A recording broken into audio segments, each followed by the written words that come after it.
Bahasa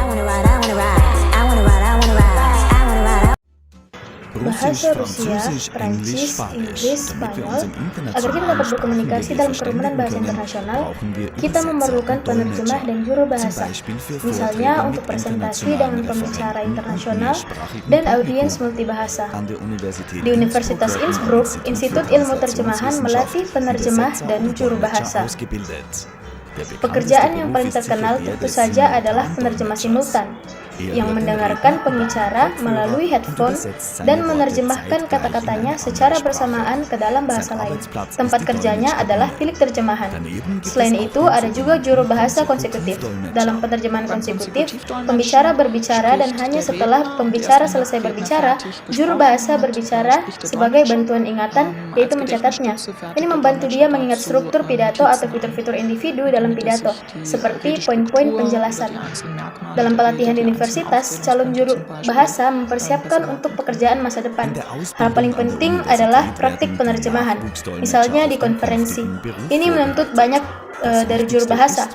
Dia harus berpikir cepat, sehingga dia dapat dengan spontan menyesuaikan diri dengan berbagai situasi awal, dan dia harus dapat berkonsentrasi dengan sangat cepat dan kuat.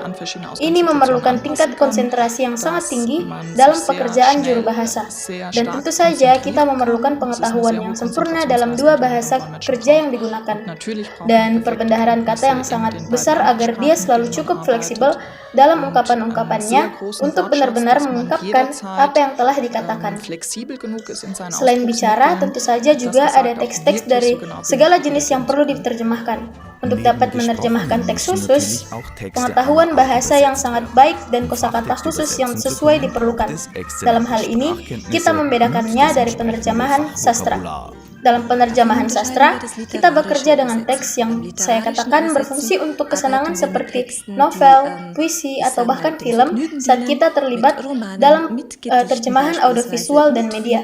Artinya, kita memiliki teks yang ingin mengungkapkan sesuatu yang ekspresif dan tidak selalu memiliki manfaat langsung dan praktis untuk klien dalam bidang khusus. Juga untuk film, kita memerlukan penerjemah dalam transkripsi audiovisual, mulai dari teks terjemahan hingga sinkronisasi. Namun saat menerjemahkan, tidak boleh ada yang hilang. Itu harus memiliki tertentu dan jangka waktu tertentu dalam film. Dan seringkali ada lebih banyak yang dikatakan daripada yang bisa kita sampaikan. Jadi, kita harus memotongnya dengan cara yang menghasilkan versi yang sesuai. Atau dalam konstruksi tren, misalnya dalam dongeng, di mana semua karakter memiliki sifat tertentu yang harus diungkapkan seperti apa cara mereka berbicara atau berperilaku secara bahasa. Jadi, kita harus merancangnya kembali dalam bahasa sasaran, misalnya dalam bahasa Jerman, sehingga perasaan yang sama tercipta. Biasanya, yang asli seringkali harus didengarkan beberapa kali sehingga penerjemah benar-benar memahami semuanya dengan benar.